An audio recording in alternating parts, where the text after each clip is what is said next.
मेरी इस कहानी का शीर्षक है एम्प्टी नेस्ट, खाली घोंसला। बुलबुल ने हमारे सिद्ध कॉटेज में अपनी चोंच में तिनके ला लाकर मनी प्लांट के अंदर घोंसला बनाया। कितना नाजुक पौधा होता है मनी प्लांट, और उस मनी प्लांट में ये घोंसला। आप समझ सकते हैं कि कितना नाजुक मनी प्लांट, और उससे भी अधिक नाजुक ये घोंसला, और उससे भी अधिक नाजुक बुलबुल के अंडे, और फिर ये नाजुक नाजुक बच्चे। अपने सिद्ध कॉटेज के आंगन में, आंगन क्या कहें, टेरेस कहें, क्योंकि ये मेरा तीसरा फ्लोर है, और यहाँ पर मैंने इन अंडों में से बच्चों को निकलते हुए देखा, और फिर इन बच्चों को बड़े होते हुए देखा, और फिर जब इनकी माँ इनके लिए खाना लाती रही चोंच में भर भर के, वो भी एक बहुत ही इंटरेस्टिंग अनुभव था। और दाना लाना इनके लिए बहुत हल्का काम नहीं था। पहले तो ये दोनों हस्बैंड वाइफ चौकीदारी करते थे, ऊपर बैठ के डालियों पे बैठकर इधर उधर देखना कोई है तो नहीं, और फिर इधर उधर ये देखना कि हमें कब अपने बच्चों के पास जाना है, और फिर इतनी सावधानी से चारों तरफ देखते हुए अपने बच्चों की चोंच में दाना डालते थे कि कहीं से भी कोई नुकसान ना हो जाए।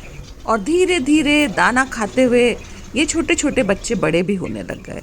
मैं इंतज़ार में थी कि कब ये उड़ना सीखेंगे। अरे ये क्या हुआ, एक दिन घोंसले के ऊपर बैठा हुआ ये बच्चा धीरे धीरे मैंने देखा वो तो मनी प्लांट पे आ गया था, मनी प्लांट से नीचे आ गया था। 3 बच्चे थे, 3 अंडे थे, 3 बच्चे थे।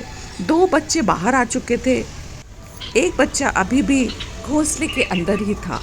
और ये बुलबुल, नर बुलबुल और मादा बुलबुल दोनों ही अपने बच्चों के आसपास मंडराने लग गए थे, और इन्होंने किस तरह इन बच्चों को उड़ना सिखाया, मुझे तो कुछ समझ ही नहीं आया।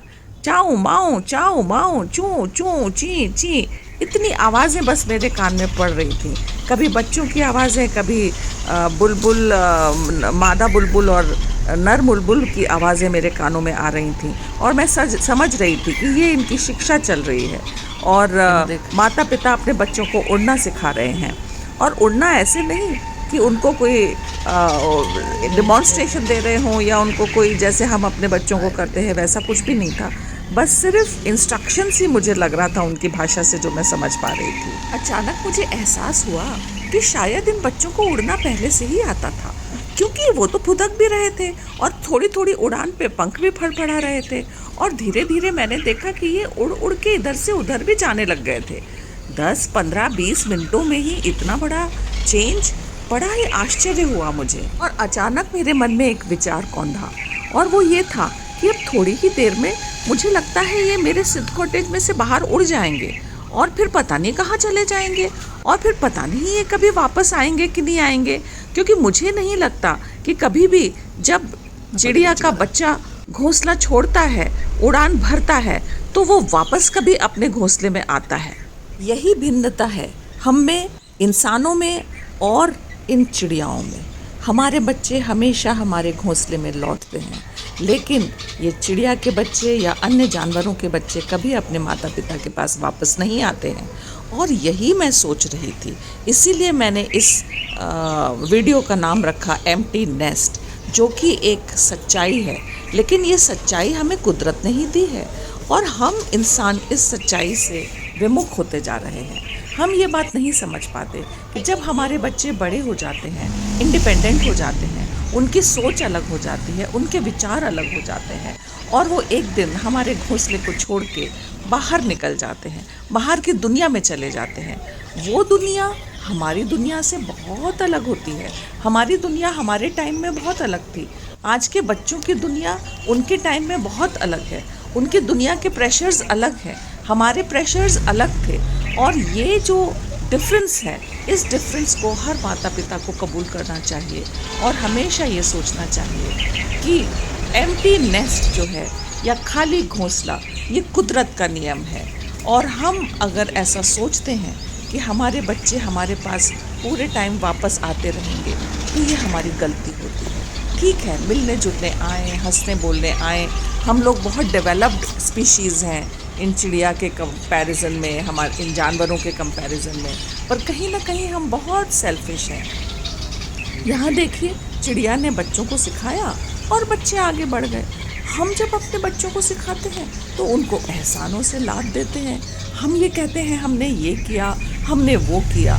क्या कभी चिड़िया या कोई अन्य जानवर अपने बच्चों से कहता है कि मैंने तुम्हारे लिए घोंसला बनाया, मैं तुम्हारे लिए दाना लाया, मैंने तुमको खिला पिला के बड़ा किया? अरे भाई, तुमने किया तो ये तुम्हारा फ़र्ज़ था।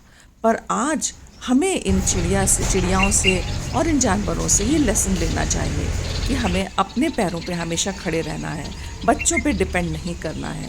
और ये जो खाली घोंसला या एम्प्टी नेस्ट है, ये असलियत है, जीवन की सच्चाई है। अब देखिए ना, ये चिड़िया कैसे अपने बच्चों को उड़ा रही है। मतलब देखिए, सिड कॉटेज के बाहर जा चुके हैं।